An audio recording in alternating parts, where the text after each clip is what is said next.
हाय दोस्तों, मेरे कुछ दोस्त हैं, उनका ये सवाल आया मेरे से। वो पूछे कि आप रूबी और सद्दाम का है ना मतलब सपोर्ट किए क्यों? क्या ज़रूरत थी आपको सपोर्ट करने का? मेरा सीधा और स्ट्रिक्टली कहना था कि भाई मैं उसके अंदर कोई दूसरे नज़र से तो मैं देखा ही नहीं। मैं सिर्फ़ देखा कि वो लोग कुछ कोशिश कर रहे हैं, अपनी ज़िंदगी बेहतर करने के लिए। ये दुनिया बहुत ज़ालिम है। अगर आपके पास पैसा नहीं है ना, आप भूखे मर रहे हो ना, तो और ऊपर से वो आपको गाली भी देगा। दुनिया ऐसा ज़ालिम है। आपके पास पैसा नहीं है, उसका बहुत दर्द का एहसास नहीं हो सकता अगर आप उस दौर से गुज़रे नहीं हैं तो।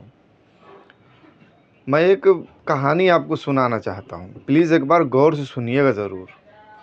ये रूबी और सद्दाम जिधर के हैं ना, सीतामढ़ी पे परिहार के इधर के बिहार के, उधर ही के ये परिवार हैं। एक सेठ के पास काम कर रहा था ये भाई। तो वो सेठ का दिवाली का 4 महीना बचा हुआ था।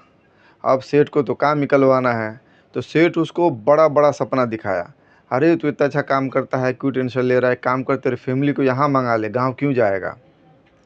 इसको तो भरोसा हो गया कारीगर आदमी बेचारा कि हाँ ठीक, सेठ ठीक है बोल रहे हैं कि मैं गांव जाऊंगा, उससे अच्छा परिवार यहाँ रहेगा, बाल बच्चा यहाँ रहेगा, अच्छा रहेगा साथ में, और काम का काम भी हो जाएगा। ये सेठ का बात मान गया, और सेठ है ना, उसके लिए रूम ढूंढा हफ्ते दिन तक। रूम ढूंढते ढूंढते रूम मिला, रूम भी दिलवा दिया, परिवार वो मंगा लिया। और जैसे दिवाली ख़त्म हुआ, कोई नोटिस नहीं, कोई 1 महीने का टाइम नहीं, कुछ नहीं, सीधा काम से हटा दिया। कारण क्या था?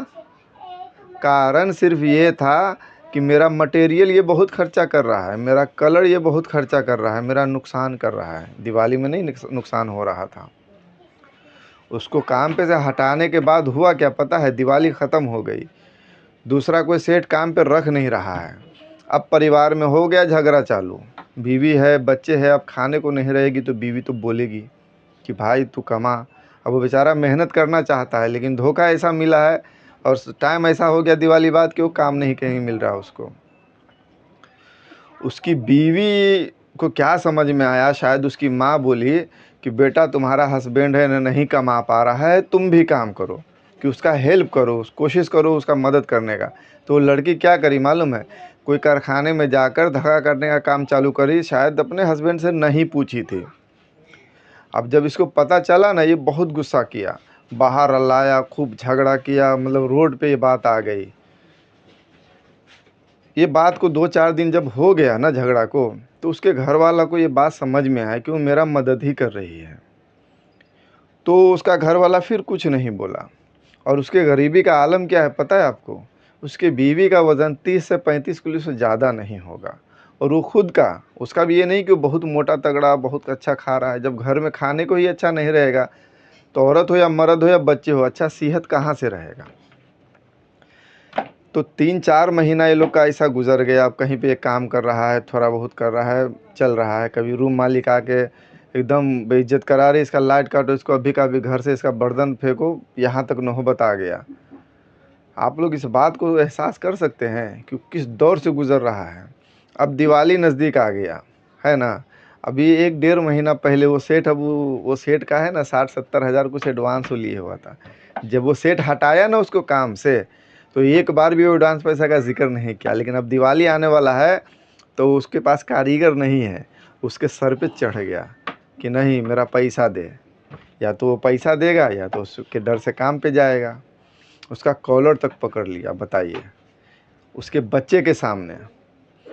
हमारे हिंदू भाई में क्या कहा जाता है पता है? माँ बाप भगवान के समान होता है बच्चों के लिए। और हमारे मुसलमान भाई में क्या कहा जाता है कि माँ के पैरों के नीचे जन्नत है और बाप जन्नत का दरवाज़ा है, बताइए। और बच्चे के सामने वो सेठ उसका कॉलर पकड़ लिया, उसको गाली दिया। बताइए उस बच्चे को का क्या मतलब भरम टूटा होगा, हिम्मत, वो बच्चा कभी ज़िंदगी में कामयाब होगा जिसके बाप माँ के साथ ऐसे कोई कर रहा है? हाँ, ये है गरीबी का आलम। अहमदाबाद या कहीं का एक मैं वीडियो देखा था, मुझे वो पता नहीं, लेकिन वो भी बिहारी ही था। 4 या 5 हज़ार वो सेठ का बाकी था उसके इधर। उस 4-5 हज़ार के लिए है ना, दरवाज़ा बंद करके बेल्ट से 3-4 आदमी मिल के मारा, वीडियो बनाया। और जो मार खाने वाला, भैया तू हमरे गांव का ना ह, भैया तू हमरे गांव का ना, हम कहाँ जीवा, हम दे न देबा पैसा, भैया मत मारा मत मारा, गिरगिरा रहा था। एक कोई भी जो आज रूबी और सद्दाम के ऊपर उंगली उठा रहा है, एक भी कोई ऐसा है जो खड़ा होकर बोला कि नहीं मैं आपका मदद कर देता हूँ? बताइए। और कोई अपनी ज़िंदगी बेहतर करने के लिए काम, मैं पहले ही बोला हूँ, लाखों तरीक़े का काम है, जिसको जो समझ में आ रहा है वो करता है, उसको वो समझ में आया है वो काम करने लगे अपना ज़िंदगी बेहतर करने के लिए। चलो कुछ तो ज़िंदगी अच्छा रहेगा। और एक बात और है, सद्दाम और रूबी का सब सपोर्ट भी हद से ज़्यादा कर रहे हैं। 99% वो सबसे ज़्यादा जो वीडियो देखने वाला, उसका जो वीडियो चल रहा है ना, रूबी सद्दाम का ही आजकल चल रहा है। बाकी कहाँ किसी का कोई वीडियो देख रहा है उतना। 2 4 10 लोग उसके खिलाफ है वो अलग बात है, लेकिन उसका सपोर्टर भी बहुत है। तो मेरा उनका सपोर्ट करने का सीधा कारण ये था कि वो अपने बेहतरी के लिए, उनको जो समझ में आया कुछ काम कर रहे हैं। चलो अच्छी बात है, बेचारी अपना ज़िंदगी अच्छा से गुजारेगा। और वो दोनों मियाँ बीवी का मोहब्बत, अब जो वीडियो देखता है एकदम गौर से, लास्ट सेकेंड तक गाली भी उसको वही लोग दे रहा है।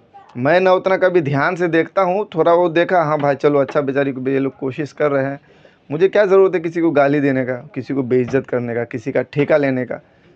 बताइए, ऐसे ऐसे लोग हैं कि वेश्या तक कह जाते हैं। आप औरतों को बचाने की बात कर रहे हो कि औरत उसमें जा रहा है गलत है, औरत को वेश्या तक बोल दे रहे हो, मतलब कितनी बड़ी बात है।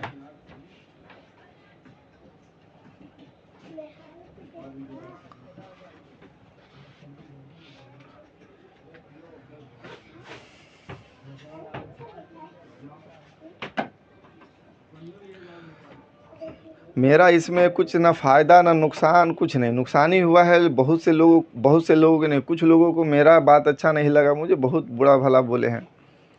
लेकिन मेरा सपोर्ट करने का कारण ऐसा कुछ नहीं था।